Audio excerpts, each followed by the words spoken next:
বিধায়কের উদ্যোগে সংবর্ধনা জ্ঞাপন অনুষ্ঠান।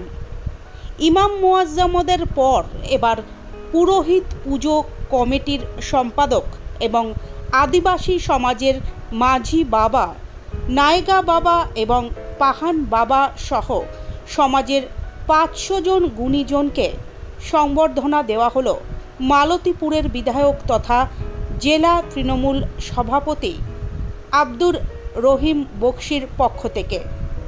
শুক্রবার বিকেলে মালতীপুরের লাইব্রেরি মাঠে এই সংবর্ধনা জ্ঞাপন অনুষ্ঠান হয়। বিধায়ক ছাড়াও উপস্থিত ছিলেন জেলা পরিষদের প্রাণী সম্পদ বিকাশ ও মৎস্য কর্মাধ্যক্ষ রিয়াজুল করিম বক্সি, জেলা পরিষদ সদস্য আব্দুল হাই, চাচল 2 নম্বর ব্লক পঞ্চায়েত সমিতির সভাপতি বাদল সাহা, ব্লক তৃণমূলের সভাপতি আবুল কালাম আজাদ, জেলা তৃণমূল এসটি সেলের সভাপতি চুনিয়া মুর্মু, জেলা তৃণমূল শ্রমিক সংগঠনের সভাপতি শুভদীপ সান্যাল প্রমুখ। এই অনুষ্ঠান উপলক্ষে কচি কাচাদের নৃত্য এবং সঙ্গীত পরিবেশনাও হয়। মঞ্চ থেকে বিজেপির সাম্প্রদায়িক রাজনীতির বিরুদ্ধে সম্প্রীতির বার্তা দেন উপস্থিত নেতৃত্বরা। চাকরি বাতিল প্রসঙ্গে এদিন বিজেপি এবং সিপিএমকে আক্রমণ করেন রহিম বক্সি।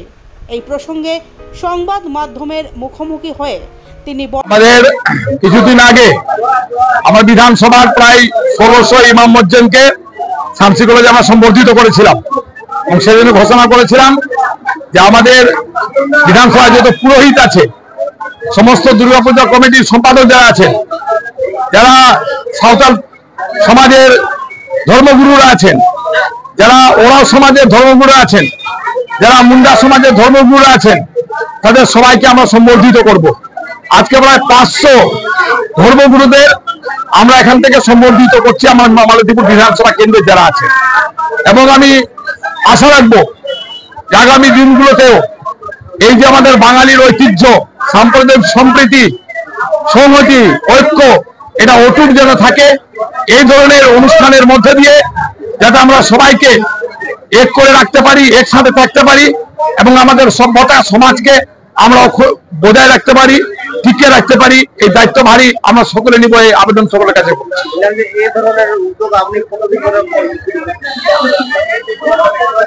শুনতে পেলাম না।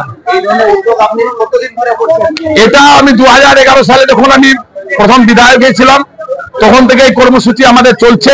এইদিকে যেমন হজ যাত্রীদের সম্বর্ধনা দিই, ইমাম মুয়াজ্জিনদের সম্বর্ধনা দিই, অন্যদিকে আমরা সারস সম্মানের মধ্যে দিয়ে সমস্ত দুর্গাপূজা কমিটিকে, কালী পূজা কমিটিকে এবং এই ধরনের সম্মান এবং অনুষ্ঠানের মধ্যে দিয়ে আদিবাসী সম্প্রদায়ের সমস্ত মানুষকে, পুরুষদেরকে আমরা সম্পর্কিত 2011 সাল থেকে প্রতি বছর করে আসছি। আমি অঙ্গীকারই করেছিলাম 2011 সালে আমি বিধায়ক থাকি বা না থাকি, আমি যদি সুস্থ থাকি তাহলে আমি প্রতি বছরই এই ধরনের অনুষ্ঠান আমরা করবই, সমস্ত সম্প্রদায়ের মানুষকে সম্মানিত করব। আমি 2016 সালে বিধায়ক থাকতে পারিনি, তারপরে 5টি বছর ধরে লাগাতার প্রতি বছর এই অনুষ্ঠান আমরা করেছি। তারপর থেকে আমাদের সম্মানীয় মুখ্যমন্ত্রী, আমাদের জননেত্রী মমতা ব্যানার্জির আশীর্বাদ নিয়ে আমি আবার বিধায়ক নির্বাচিত হয়েছি এবং লাগাতার ভাবে আমাদের এই কর্মসূচি চলছে এবং আগামী দিনেও এই কর্মসূচি চলতে থাকবে।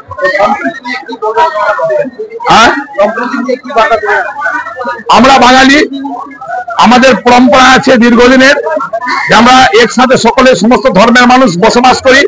আমাদেরকে দেখে চেনা যায় না আমরা কোন ধর্মের মানুষ, আমরা বাঙালি, এটা আমাদের পরিচয়। এই সাম্প্রদায়িক সম্প্রীতি, সংহতি, এটা একমাত্র পশ্চিমবঙ্গে সবচাইতে বেশি আছে ভারতবর্ষের মধ্যে। আমরা চাইবো যে যারা এই সাম্প্রদায়িক সম্প্রীতিকে ভেঙে দিতে চান, যারা আমাদেরকে জাতপাতে মানে ভাগ করে দিতে চান, তাদেরকে আমরা সাবধান করছি, অনুরোধ করছি, আসুন আমরা বাঙালি, বাঙালির ঐতিহ্য, সাম্প্রদায়িক সম্প্রীতি, ঐক্যকে আমরা বজায় রাখি।